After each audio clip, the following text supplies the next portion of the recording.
This is episode 204. Today we are talking about overcoming negative beliefs. Welcome to Wellness in Every Season.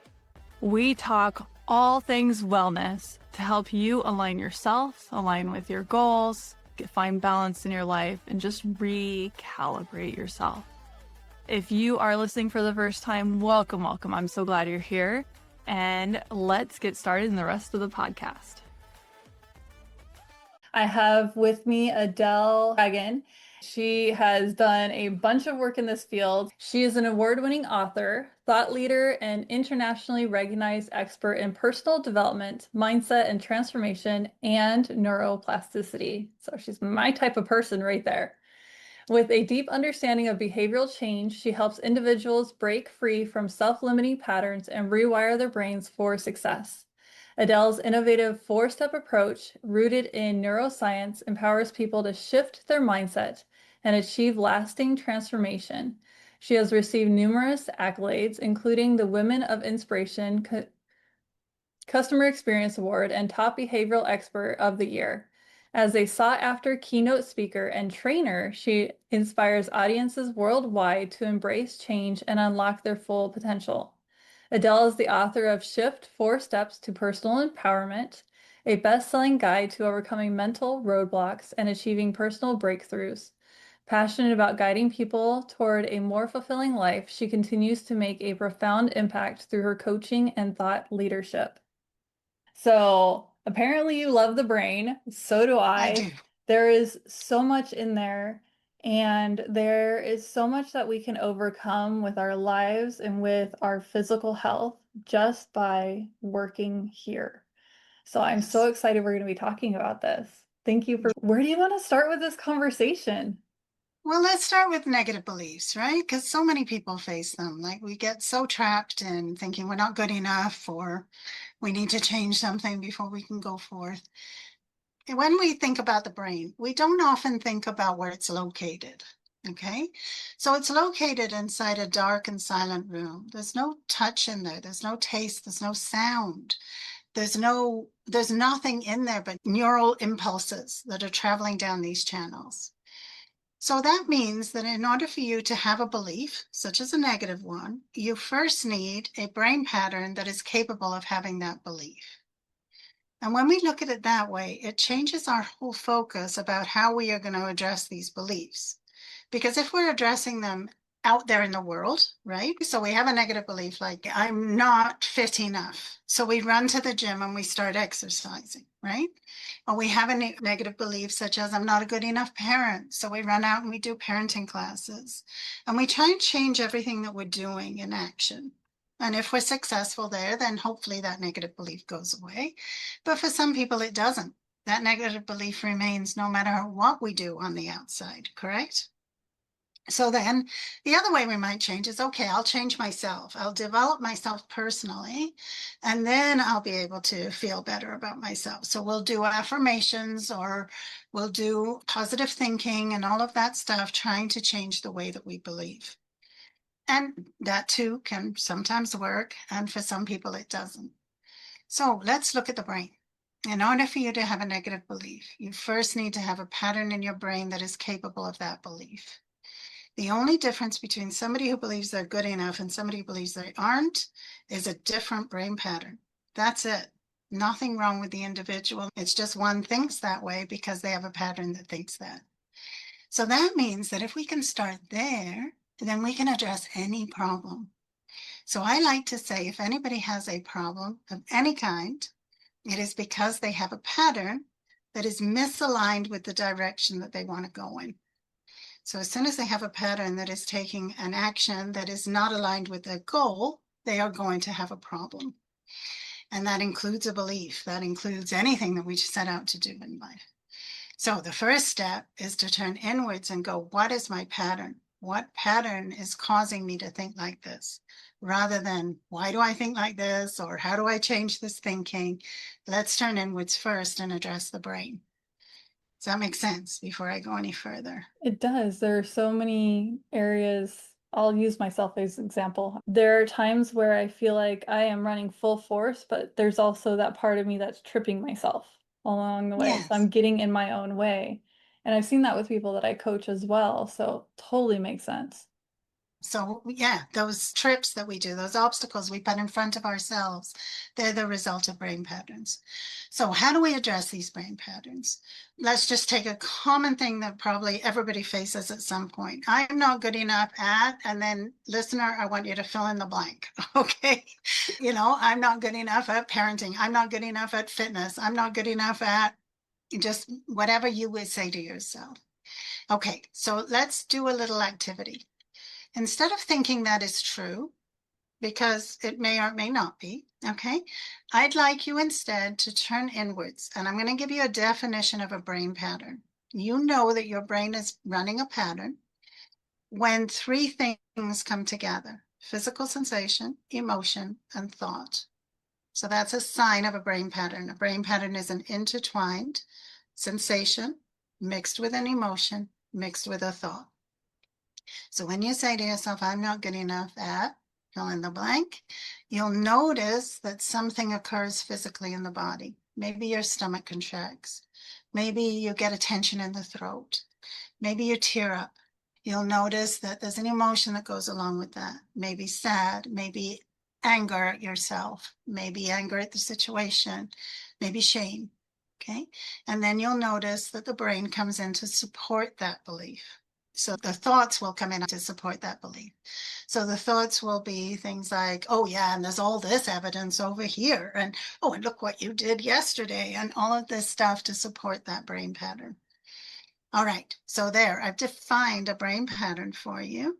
And if we could tease apart that brain pattern, so the brain has plasticity. I'm sure most of your listeners have heard that term. It just means the brain rewires itself. If we could tease apart that brain pattern and rewire it, can you see how you would never have that thought again? You wouldn't have that negative belief, right? It would just disappear. That's the foundation on which we want to start working. Okay, now, a lot of people at this point say, but Adele, if I get rid of that belief, but the belief is true, then how am I actually helping anything, right?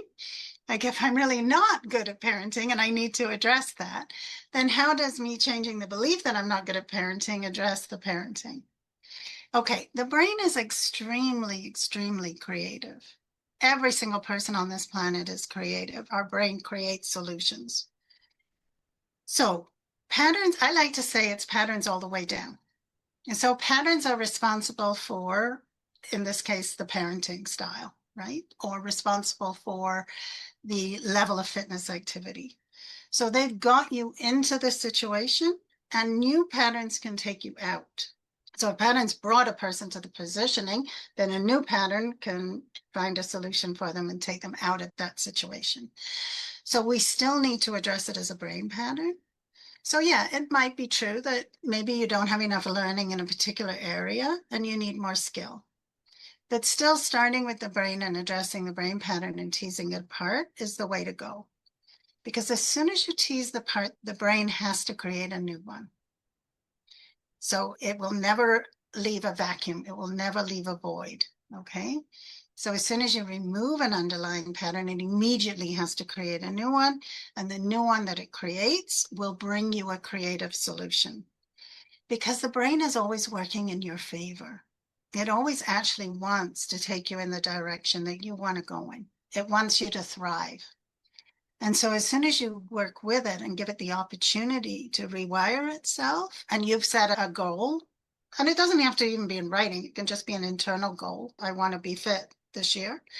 Then as soon as you give it the opportunity to do that, it will immediately take you in that direction and create a brain pattern that will make that possible.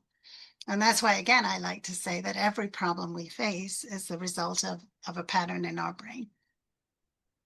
Make sense? It's interesting thinking of it with the stages of change idea, but we go through these stages where we're not even contemplating the change, and then we're contemplating it, and then we're preparing for it. Anyway, there's all these stages, but we can get stuck in the I am not fit or I'm not a good parent, but we get stuck there And sometimes we don't even do something about it. We're just stuck there because it's so negative, it feels so black and so big and bleak, and it can be hard. Or we just, like you said, we keep throwing stuff at it. Like we're going to keep Yeah. getting better at it. And then we end up having basically our own PhD in whatever thing this is, but we still don't feel adequate. The stages of change just kept going through my mind with that. And I like how you said that our brain wants to be there for our own good, but I know that our brain also wants to find the easiest path. Hmm. So when we take this path out, which actually isn't very easy, it naturally wants to form an easier path. So there isn't that resistance. Yes. And I love what you said because you're absolutely right. The hardest thing that we have to do when we're faced with an unworkable pattern is get past that emotion that just overwhelms us. I reached the point before I understood about my brain and brain patterning and how to change those patterns. I reached the point where I was just having panic attacks everywhere. Every single day, I was just in this state of sheer panic. I had this existential shame that I couldn't shake because the more I kept pushing to solve my problems in the outside world, the more I kept bumping up against all these unworkable beliefs, all these limiting beliefs inside of me. And they were overwhelming. So the beautiful thing about understanding that it's a brain pattern is just that. I always invite people to just close their eyes and just think, okay, I'm faced with all of these situations out there that I don't know how to solve, and all of these limited beliefs internally that I don't know what to do with. But if every single one of those is just simply the result of a pattern in your brain, and that pattern can be changed, it can be altered, just think of the freedom in that. You don't have to fix anything. There's nothing wrong with you. My logo is nothing to fix, everything to be. My tagline, I should say. I mean, it's a beautiful way to face life. It's like there's nothing wrong with you. Your brain is functioning as it's designed, as it's supposed to function. It's just that nobody has taught you how to undo a pattern that doesn't work. Nobody's given you that tool. But as soon as you have that tool, it's like, oh, okay. It's shame, yeah. It's overwhelming panic, yes, get it. But it's also given by a brain pattern, and that pattern can be altered. And it makes sense because our brain, so think of it like we just bought a new car and it Mhm. is a blue Volkswagen Bug. So you buy this car, then you see them on the road all over the place. If you guys are listening to me and all of a sudden you see a blue Bug, because I have not seen one in forever. So maybe I'll manifest that for you to see it. But once we are looking for that thing, it's going to show up in our lives. And when we are doing that with negative beliefs, we are continuing to write over that wire and make it That's right. thicker and thicker because our brain is going to show us evidence that it is true. I'm going to say this and then I'm going to back it up, okay? The worst thing we can do is analyze it. Because, like Autumn's saying, every time you analyze it, you're actually running more information down that neural pathway.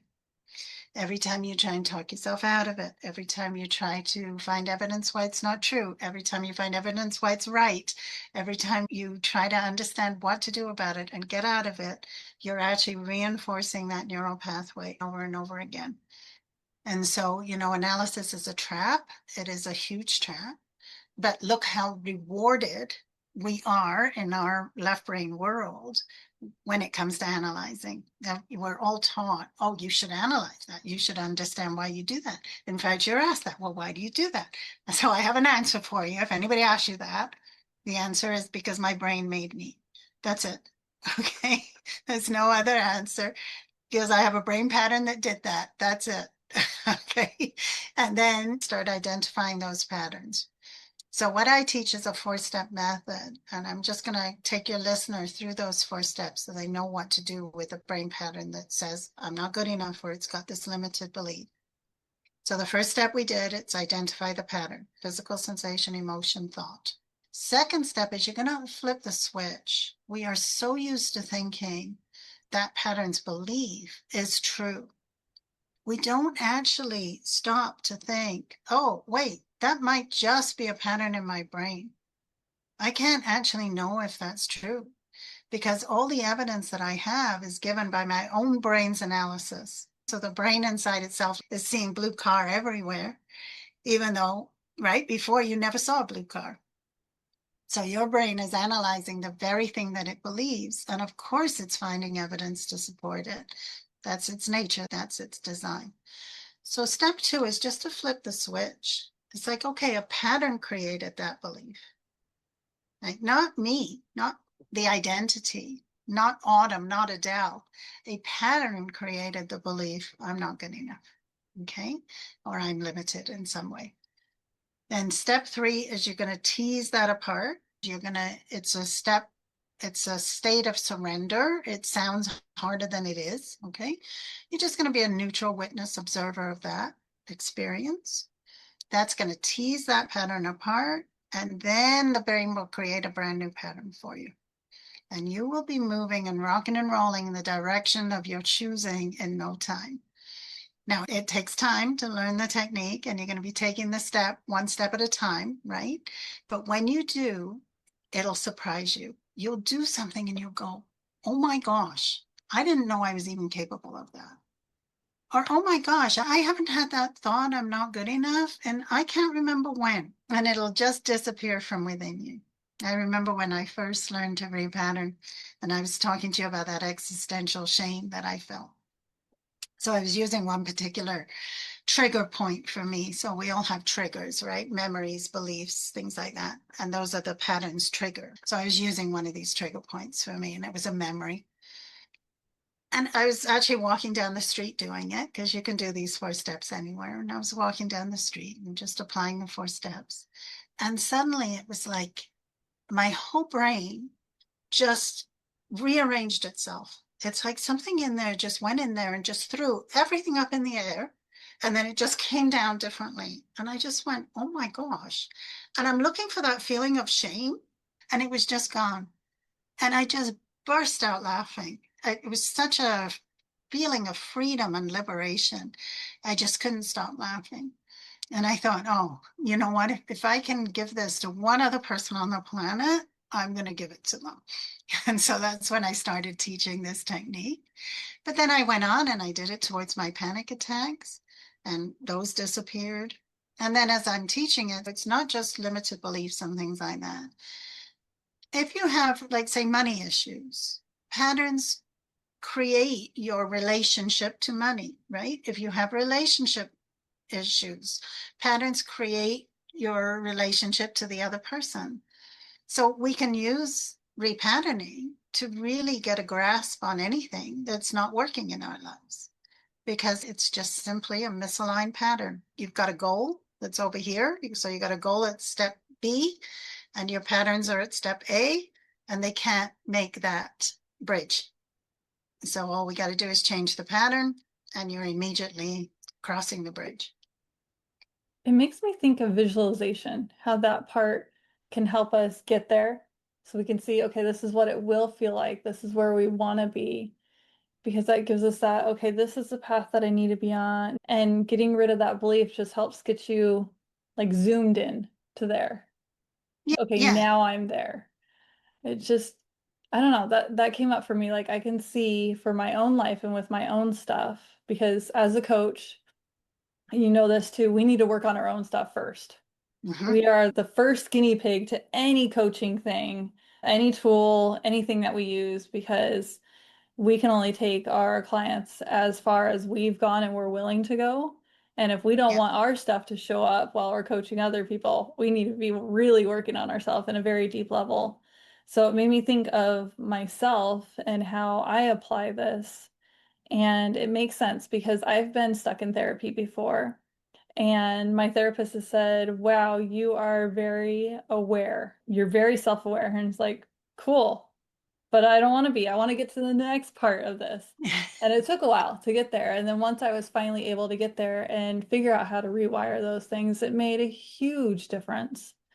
And it was as if my brain and my body was just like, here's everything else. And then at that point, I started a plateau, and then I added on a somatics coach. And that adds to what you were saying. Where am I feeling it in my body? Anytime Mhm. I talk to her about anything, she's like, hold on, where are you feeling that in your body? I'm like, oh. Okay, let me think about it. Because I had a disconnect from childhood abuse. So it was one of those, okay, let me reconnect with my body. What's going on here? And if we have ever been in any type of situation where it's overly traumatic, and if there's a physical anything in there, our body naturally disassociates. So Mhm. we need to have that, like, let's get back into our body. Okay, now we're back in charge. We're in the driver's seat again. We're not a passenger. We're not stuck in the trunk or whatever. All right, now what? Go Yeah. through the 4 steps. It makes sense. Yeah. Okay. So yeah, that's brilliant because we're used to thinking that thought leads to feeling, leads to action, right? That's the sequence that we're taught. Not true. Okay. Feeling leads to action, leads to thought. We've got to get that feeling in there first because that's the origins of a pattern. So, like I said, when I was triggered, when I was using those triggers, those memories, it was activating my body first. Your body will physically be reacting first. Then the mind comes in. Now, I know it feels like to most people that they're thinking and then feeling. And that's because thought moves at lightning speed. Okay. Body moves a little bit slower, like the emotion, the sensation, you will feel it slower just simply because it's moving at a slower pace and thought is right there. Okay. But the body is actually reacting first, and then the mind is along for the ride. It's coming in second. I'm going to let you question that before I go on. Totally Yeah, makes sense because there's so many times I was like, where did that even come from? But through the work that I've done somatically, absolutely. yeah. That remembered response of Mhm. like, That's right. now Exactly. this negative thought is coming back in because it triggered the response within my body. I've been thinking Because about this for a while. so patterns in your brain originate in your past. Okay, so you talked about childhood traumas, which many people face. Yep. Okay, so back when you faced that traumatic experience, your brain took that experience and stored it away in a pattern. Okay, and it went, okay, we got to protect against this for the rest of our lives. Even though today you're no longer facing that same trauma, but it's going to be protecting you from that trauma anyway. It's So so if annoying because now somebody we're an just, adult, we have the yeah, boundaries, we have the capabilities, yeah, but our body remembers this and it goes back to the body keeps the score. yeah, Makes sense. Yeah. that's right. So somebody reminds you of that situation, right? It might even just be blue eyes. Okay. I mean, it can be something so minor, but you're reacting and the body's reacting first, and then the mind's coming in, justifying the body's reaction because that's the mind's job. Okay. It has to make sense. So it'll justify and it'll say you're not safe, even though you might potentially be totally safe today. Might be nothing wrong. Or if you're not safe, you might be totally capable of handling it. But the mind isn't going to let you know that. It's just going to react the way it reacted when that pattern first got created, because that's the action that gets taken. Okay. And that's why we have these voices inside of us that say we're not good enough. All right. Back then, we couldn't handle it. Today, we continue thinking, oh, I can't handle that. I can't handle that. I can't handle that. And it's simply because that old pattern is still beating that same drum, even though you're a totally different person today with so many more skills and capacities, like you said, capable of setting boundaries, capable of knowing when you're in danger, capable of saying no, all of that stuff, right? I am Yeah, thinking of several people I'm going to send this to off the top of my head. great. So, how about the rest of you that are listening to us? Can you think of somebody that you can send it to? There is somebody right now who I started ADHD medicine that is amazing. It's non-stimulant. It's been so good for me. And along with this, and I started it just for my ADHD, it helps with anxiety and OCD. I Hmm. have never been diagnosed with anxiety, but now my anxiety is gone and it's to the point where it's like, huh, I guess I do have anxiety. I just never realized it. But now that it's gone, like I feel the difference. And it's somebody that I'm working with. Her daughter needs to be on something. It's fairly critical, but the mom's anxiety is getting in the way. Mm. And working with her has led to, I'm going to try out this medication that was recommended to the daughter. So it's been amazing. Now 2 of my children are on it. It's great. But it's that the way that she's totally blocking the way all along the way. And she's gotten to the point of getting the prescription. She's picked it up, but now she's stuck all over again. And I'm Yeah. just like, oh, So she's not talked about taking it. just Yeah. trying it for Yeah. this month. And she's looking at all this long term. And She's analyzing. it just came to me that this episode would be perfect for her. And then when that happened, it was like, oh, and this person and this person and this person. And I know I'm not going to be the only one, but she definitely comes to mind. And that's part of the fun of coaching is when somebody else Mm. has something that they're working on, it's one of those, oh, I could probably work on that too. So it's greatly benefited me, but seeing how much it's benefited me, it's just take the step, just try Yeah. it. But she's Yeah. overanalyzed it. Absolutely. Yeah. And, you know, if somebody doesn't have a brain pattern to take the step, they can't take the step, right? Right. I think that's the other beautiful thing about knowing that it's your brain that is causing all the actions. It takes all that sting of judgment away. There's no judgment on yourself. If you don't have a pattern to do something, that's not your fault. Your brain doesn't yet have the pattern. It doesn't mean it's not capable of having it. It will. Once you start repatterning and rewiring it, it will certainly build that pattern so that you can take that step if you want to. It's not like you can judge your brain and go, well, what's wrong with you for not having that pattern? You just never had the opportunity to create that pattern. So, I have a different way of wording it because I okay. can see people listening to that and being like, it's a conversation that I've had with my oldest. You know, he gets the joy of being the oldest, so he gets this version of mom. And he's more analytical like my husband. So I approach things in that way with him, and it's so fun because it's not the way I grew up at all. I grew up in a very emotional household, so it's fun to embrace that with him. But we talk about Gabby's dollhouse where she adds yet to the end of her sentences. So Mm-hmm. I don't know it yet makes a huge difference.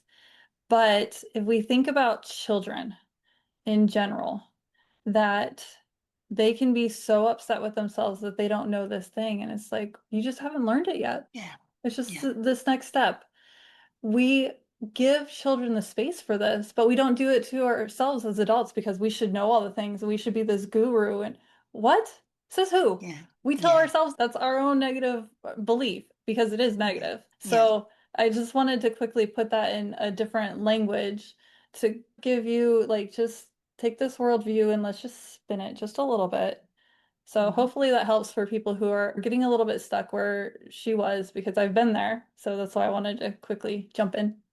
Thank you. That's great. Yes, I love that. Just haven't learned it yet, or you just didn't learn it throughout your lifetime yet. So it doesn't mean that it's not available to you in the future. Yeah, for Yeah, sure. and we have so For many sure. areas of our lives where we feel like this is like stupid easy. So everybody else should know this too, right? And we're shocked when other people don't, and not in an egotistical way, in a weird humble way where we're like, that wasn't that smart, this thing that I knew. So everybody else should know it too.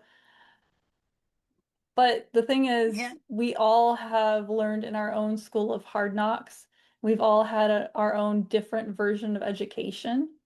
So Mhm. it makes sense that there are certain hangups that we have that other people don't have, Mhm. and that we can simply rewire it. And it Yes. can Yeah. be simple. We get in our own way. And then, as you say, we keep thinking that way. And my kid's piano teacher, she reminded me that I am literally rewiring my brain and Mhm. that I need to let my brain form a new pathway. And then when I continue doing that, learning the different notes, that it's continuing down that same path and it's making it deeper and deeper in my brain, which is Mhm. totally what you've been talking about when we keep Mhm. going through that same negative belief, like this person struggling to get her daughter on the medication that she needs because everything else, all the other therapy, she's been working around this for a while. So the only answer is this one, and it doesn't have to be a forever, it's just for right now. And then let's get Yes. your daughter stabilized so we can then work on your anxiety. So it's Yes. that whole thing. But we all have areas in our lives where we just keep going over that same path and making it deeper and deeper and wider. And what if Yeah. we could just pluck it up? That makes sense because we've all also had an experience like yours, but in a different realm where things just finally super clicked And and you're just, transformed, yeah, right? Yeah, you go from change, which is incremental, to transformation, which is just, whoa, everything's just been thrown up and come back down in a different order, because for my sure. oldest, he's super into robots, and I just looked past the computer and his Connect kit. It's like how you put all those pieces together and then you finally put in the battery and it just all works. That circuit connects thing that he has over there. It just all works and there's a little light bulb on it. That's what I envisioned when you were talking about that. Yeah. So the first, what we need to do though is our typical learning approach is very much based on fixing something. Okay. So everybody starts in our world today. We start from this position of something is broken, something is wrong. Okay. So I like to say your brain is functioning perfectly, just as it's supposed to function. What we need to do is use a method of subtraction. We need to subtract what you feel doesn't work, what isn't working for you, those unworkable patterns, not fix them. They're not broken. We just need to subtract them, and then your brain will add a new one and it will take you in that direction. Okay. And when you do that, there is something very liberating about it, but also very self-forgiving and very kind. It is the most gentle thing we can do. Because if we start with that position of something's broken, something's wrong, we are constantly self-critical. And that's the biggest problem that I see when people first start working with me, is there's a layer of self-criticism that they're not even aware. You said something earlier, Autumn, about when we swim in the circles, we don't even know we're swimming in it. Like we're fish in water. We don't even know it. And like your anxiety, it's like, oh my gosh, I didn't know I was anxious until I'm free of it. Self-criticism is the same way. We have been told we are wrong since we've been knee high to our mom, right? And that is true of almost everybody on the planet, whether that comes from parents or that comes from teachers or that comes from bosses, it doesn't matter. Somebody has been telling you that you have been incorrect at some point in your life. And those voices are internalized. And that's a lot of those limited beliefs as well.